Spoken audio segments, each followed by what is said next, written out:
Hello everyone, welcome back to my channel baby drama. आज हम जिस नए कोरियन सीरियल की बात करने वाले हैं उसका नाम है माउस।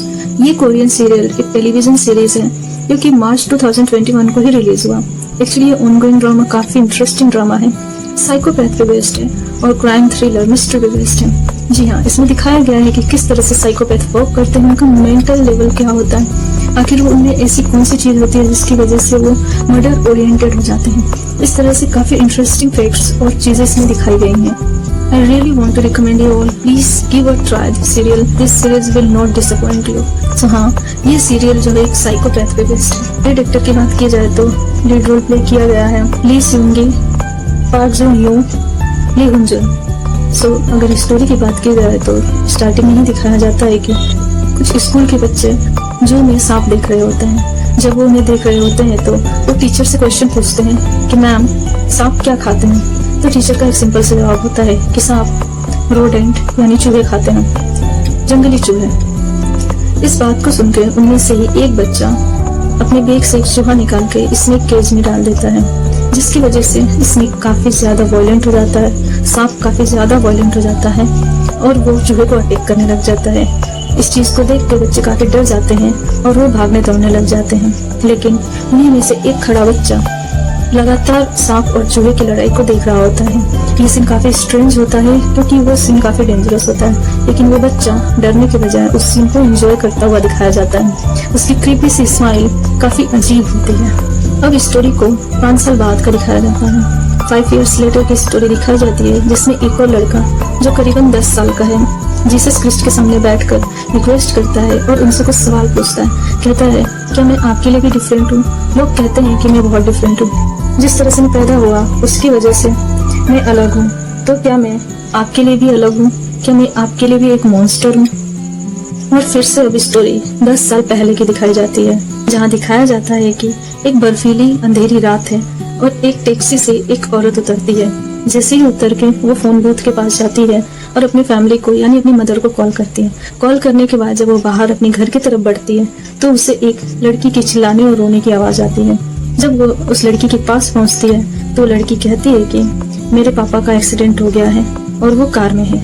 तो वो पूछती कहाँ है और वो उनके साथ जाती है। जैसे ही वहाँ जाती है और कार ओनर से पूछती है कि क्या प्रॉब्लम है, आपको कोई प्रॉब्लम है? तो कार ओनर उसमें से निकलकर उस लेडी के ऊपर अटैक कर देता है और उसका मर्डर कर देता है। वहाँ पता चलता है कि जिसने मर्डर किया है वो एक सीरियल किलर है जिसका नाम है हेड हंटर। तभी अगला सीन दिखाया जाता है, जहाँ दिखाया जाता है कि कुछ गोताखोर यानी डाइवर्स समुद्र में जाते हैं और समुद्र में जब वो जाते हैं तो उन्हें वहाँ एक लाश मिलती है। उस लाश के हाथ पे कुछ नंबर्स लिखे होते हैं, जहाँ पे पुलिस ऑफिसर कहता है कि लगता है कि ये साइकोपैथ का विक्टिम है, यानी ये हेड हंटर का विक्टिम है। इसका मतलब हेड हंटर पहले भी 18 लोगों को मार चुका था, लेकिन पुलिस के पास अभी भी कोई क्लू नहीं है कि आखिर हेड हंटर कौन है। हेड हंटर एक साइकोपैथिक सीरियल किलर है जो कि लोगों को मार के उनके सिर से उनका ब्रेन निकाल लेता है, यानी वो सिर काट के उनका लेके चला जाता है। तभी नेक्स्ट सीन में दिखाया जाता है कि एक साइकोपैथ एक्सपर्ट बच्चों को पढ़ा रहा होता है। वो एक प्रोफेसर है और साइकोपैथ पे लेक्चर दे रहा होता है। बीच में उसे फोन कॉल आता है, वो इंटरप्ट हो जाता है और कहता है कि अब मैं नेक्स्ट सेशन वापस लौटने के बाद दूंगा। वो एक प्रोफेसर साइकोपैथ से रिलेटेड केस को सॉल्व करने कोरिया पहुंच जाता है। वहाँ जब वो असेंबली यानी कि पॉलिटिकल लीडर से मिलता है तो वहाँ पे कुछ बिल पास होने की बात की जाती है।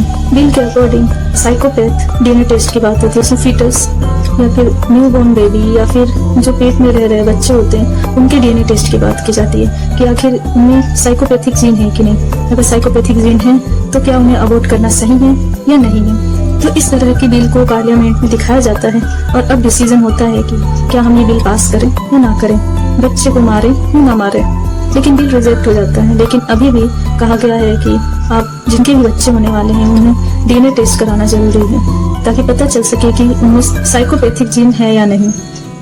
लेकिन बिल रिजेक्ट हो जाता है। तभी नेक्स्ट सीन में दिखाया जाता है कि प्रोफेसर अपने डॉक्टर दोस्त से मिलने जाता है जिसकी बीवी प्रेग्नेंट है और वो डिनर प्लान करते हैं। डिनर करने के बाद जब प्रोफेसर वापस आता है तो दिखाया जाता है कि इसका डॉक्टर के साथ कुछ न कुछ कोई ना कोई कनेक्शन जरूर रहा है और उनके बीच काफी एक स्ट्रेंज सी वाइब होती है। तभी नेक्स्ट सीन में दिखाया जाता है कि एक वैन में एक फैमिली ट्रेवल कर रही होती है और वो कहीं जा रही होती है, लेकिन बीच में उनकी गाड़ी थोड़ी सी खराब हो जाती है।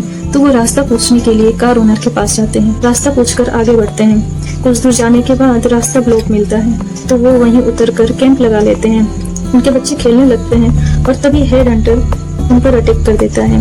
आदमी अपनी बीवी को बचाने के लिए उसका शिकार बन जाता है। हंटर उसके हस्बैंड का गला काट कर अपने हाथों में लेकर घूमता है, जिसकी वजह से वाइफ बहुत ज्यादा टेरिफाइड हो जाती है, बहुत ज्यादा डर जाती है और अपने बच्चों से छुप जाने के लिए कहती है। बड़े बच्चे को कहती है कि तुम अपने छोटे भाई का ख्याल रखना।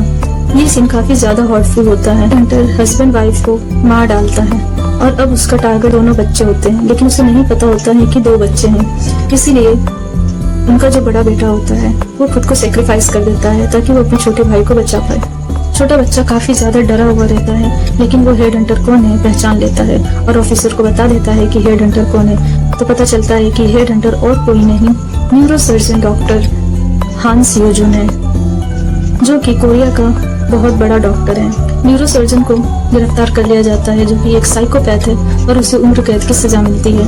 उसके बाद उसकी वाइफ, जो साइकोपैथ की वाइफ होती है, वो काफी ज्यादा सदमे में होती है और वो अब प्रेग्नेंट है। जो ये सोचती है कि हो सकता है कि उसका होने वाला बेबी भी एक साइकोपैथ हो। अभी वो इसी डिलेमा में है कि क्या वो बच्चे को अबॉर्ट करवाए या फिर ना करवाए।